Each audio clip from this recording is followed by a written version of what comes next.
The main thing that I want to do here is to just say how I'm inspired by the young people who are represented here, because I think that's the purpose ultimately of this foundation. And I want to tell just a brief story because Archbishop Tutu is here, one of my heroes, and let you know where I was when I was about your age.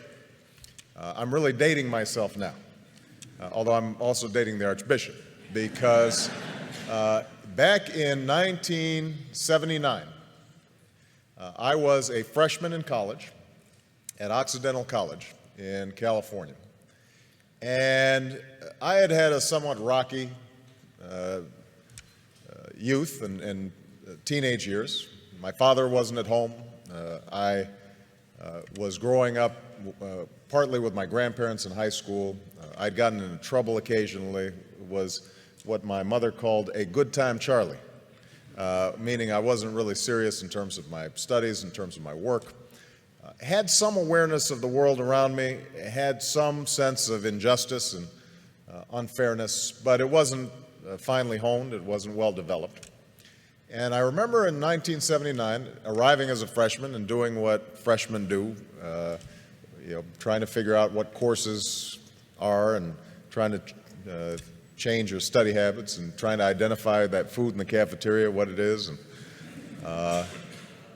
And we were visited on campus by a couple of gentlemen from South Africa who were representatives of the ANC in 1979, 1980. And they spoke about their efforts to overcome apartheid. And for about an hour, myself and a group of students listened to these young men who were not much older than we were describe the extraordinary struggles they were going through, the sacrifices that were being made, people who were enduring jail and torture and beatings because they had a sense that somehow, some way, justice would prevail. And that brief meeting, I think, in some ways changed my life, because what it told me, first of all, was that ordinary people can do extraordinary things when they're given an opportunity.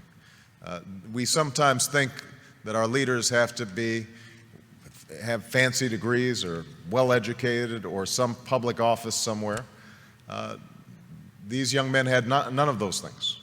But what they possessed was a anger over injustice that they were able to channel in a constructive, positive way.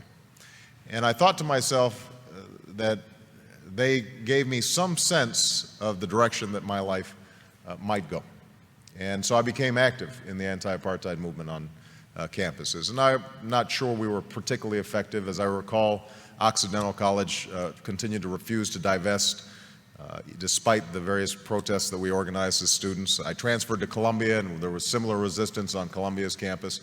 But over time, I like to think that I was part of that mosaic that applied pressure and ultimately helped those in South Africa achieve the extraordinary liberation that I would witness almost 10 years later as a law student. And I remember the image of Nelson Mandela walking out of prison and understanding that a seminal moment in history had occurred and that Mandela's long march towards freedom was not his alone, but was part of thousands of footsteps, of millions of footsteps of people all around the world. And I trace back me getting involved in politics to that moment, because as a consequence of that organizing on a college campus, I became a community organizer. As a consequence of a community organizer, after going back to law school, became a civil rights attorney. As a consequence of being a civil rights attorney, I entered the state legislature, and I now stand before you as a United States Senator and as a candidate for president. And so the primary message I guess I have in receiving this award is that all of you represent enormous potential and enormous possibility for change, because we all know that injustice still exists. It exists here in the United States, in every poor neighborhood, and in every inner city, and every rural community all across the country. There is quiet desperation. young people's lives are filled with sadness and desperation and anarchy and chaos. And obviously all around the world, we see those same symptoms of hopelessness made manifest in places like Darfur, in places like the Middle East, in places that too often are forgotten about and not written about until they flare up in tragedy. So I hope that all of you who are on the brink of doing extraordinary things decide to channel that talent and that energy and that imagination to figuring out how do you move the process along for a better history. You know, how do you put your shoulder against the wheel and move that boulder up the hill? And I'm absolutely confident that if all of you take up that challenge, the world is waiting for you, ready to be changed. Because I think we live in this moment in history right now where the hunger for change, the hunger for something new, the desire to break out of the ordinary, the self-interested, the petty, the trivial, is everywhere. And they're waiting for you. And so I hope that as you see the recipients of this award, you recognize that